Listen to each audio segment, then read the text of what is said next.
7. bob. Shuningdan keyin Hazreti Ayso Jaliliya o'lkasida kezib yurdi. Yahudi oqsoqollari uni o'ltirishni maqsad qilganligi uchun u Yahudiya o'lkasida turishni xohlamaydi. Bu chaqda Yahudilarning kapitiki sheytiga oz qolgan edi. Shunga Hazreti Aysoning inlari uningga "Heytdan burun Yahudiyaga bering. Egashkuchlaringizmi karomatlaringizni ko'rsin. Chunki o'zini tonutmoqchi bo'lgan kishi yoshirin ish qilmaydi. Bu ishlarni qilayotgan ekansiz, o'zingizni insonlarga ko'rsating" deyishdi. Sababi inlarimu uningga e'tiqod qilmagan edi. Hazreti Ayso ularga "Mening vaqt soatim texi kam edi. Lekin sizlarga qachonli bo'lsa fursat bor. Bu dunyodagi kishilar sizlarni hargiz o'sh ko'rmaydi. Lekin meni o'sh ko'rdi. Chunki men ularning qilmishlari razil deb guvohlik beryapman. Sizlar heytqa beraveringlar. Men hozircha bormayman. Chunki mening vaqt soatim texi yetib kelmadi" dedi. Hazreti Ayso bu so'zlarni qilib Jaliliyada qoldi. Hazreti Aysoning inlari Yerusalimga hech uchun kelgandan keyin Hazreti Ayso o'zimu u yerga bordi. Ammo oshkor emas, yoshirin bordi. Hech oyam kunlarida Yahudi oqsoqollari uni izlab xaloyiqdan "Aysoni ko'rdinglarmi?" deb so'rashdi. Kishilar orasida uningga munosabatlik ko'p gap so'zlar eqib yurdi. Ba'zilar uni yaxshi odam desa, ya'ni ba'zilar yo'q, dal aksicha xalqni ozdiryotdi deyishdi. Biroq hech kim uning yaxshiligi to'g'riliq oshkora so'zilmaydi. Chunki Yahudi oqsoqollaridan qo'rqatdi. Heytning 20 o'tganda Hazreti Ayso markaziy ibodatxona g'oylariga kirib, xalqqa ta'lim berishga boshladi.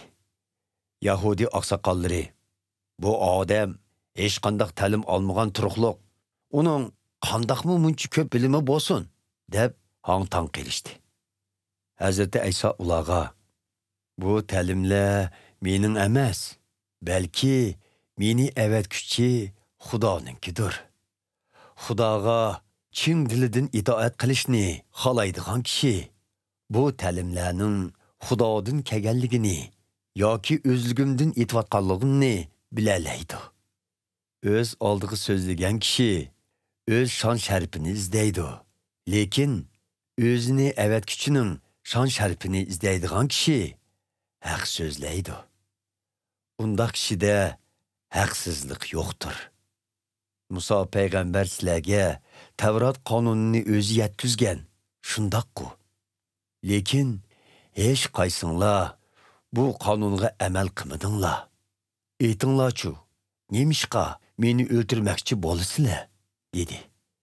Ko'pchilik "Sizga jin tegibdi. Sizni o'ltirmoqchi bo'lgan kim ekan?" deyishdi. "Men dam olish kunida bir mo'jiza yaratib qo'ysam, hammanglar hang-tang qilishdinglar", dedi Hazreti Ayso.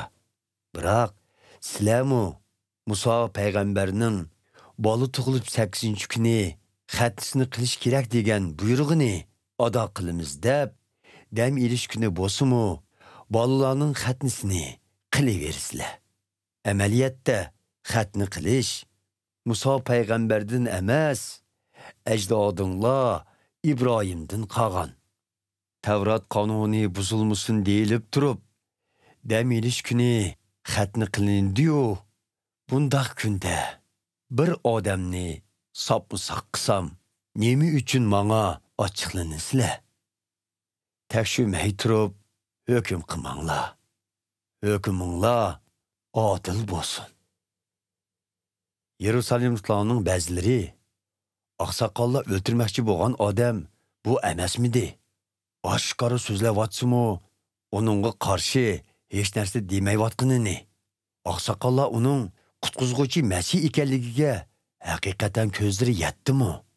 Holbuki Masih kelganda uning qayerdan kelganligini hech kim bilmaydi-ku.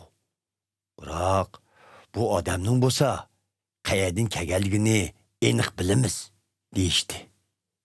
U chaqda markaziy ibodatxona hoylarida ta'lim berayotgan Hazreti Ayso yuqori ovoz bilan mundaq dedi. Sizlar meni tanıymiz hamda mening qayerdan kelganligimni bilamiz deb qaraysizlar. Shundaqmi? Biroq men o'zligimdan emas, men vakillik qilguvchining avatishi bilan keldim. U haqdir. Biroq sizlar uni tanimaysizlar. Men uni tanıyman. Chunki men uning yenidan keldim. Meni u avatdi. Shuning bilan ba'zilar Hazreti Aysoni tutmoqchi bo'lishdi. Lekin uningga qo'l soldigan odam chiqmadi. Chunki uning vaqt soati texi yetib kelmagan edi. Xaloyiq orasidagi nurg'un kishilarmi uningga e'tiqod qildi. Ular Masih qandoqmi uningdan ko'p mo'jiza yaratar deyishdi. Parislar xalq ichida Hazreti Ayso haqidagi eqib yurgan gap so'zlarni anglab, oliy ruhoniylar bilan maslahatlashib, Hazreti Aysoni tutish uchun ibodatxona qorovullarini avatdi. Hazreti Ayso, yana biroz vaqt sizlar bilan birga bo'laman. Keyin meni avatguchining yeniga ketaman. Meni izdaysizlar, lekin topolmaysizlar. Men bordigan yerga borolmaysizlar, dedi. Bunun bilan Yahudi oqsoqollari bir-biriga, "O, biz topolmaguday qayerlarga keta? Chet elda turayotgan Yahudi muhojirlarni yeniga berib, Greklarga ta'lim beramdigando. Meni izdaysizlar, lekin topolmaysizlar. Men bordigan yerga borolmaysizlar, degini nemisido?" deyishdi. Heytning oxirgi ham eng tantanli kuni Hazreti Ayso o'rnidan turib, yuqori ovoz bilan mundaq jakarladi. Kim ussa, mening yenimga kelib ishsin. Chunki muqaddas yozmalarda manga e'tiqod qilganlar haqida ularning ko'nglidan hayotlik suyuning daryolari eqib chiqadi deb yozilgan. U bu so'zni o'ziga e'tiqod qilganlarga ata qilingan Xudoning muqaddas ro'yiga qarata aytgan edi. Xudoning ro'yi texi hech kimga tushmagan edi. Chunki Hazreti Ayso texi otasining arshdagi shon sharpiga kirmagan edi. Xalq ichida ba'zi kishilar bu so'zlarni anglab, Musa payg'ambar oldin aytgan payg'ambar haqiqatan u ekan deyishdi. Ba'zilar bu qutqizg'uchi Masih deyishadi. Yani ba'zilar bo'lsa undaq emasdi. Masih Jalidin kamaytdi. Muqaddas yozmalarda Masihning podsho Davudning avlodidan ham podsho Davudning yurti Betlehem Yes'in kelishi haqida deyilmaganmidi deyishdi. Bunun bilan xaloyiq Hazreti Aysoning vajidan ikkiga bo'linib ketdi. Ba'zilari uni tutishni o'ylagan bo'lsa-mu, hech kim uningga qo'l solmadi.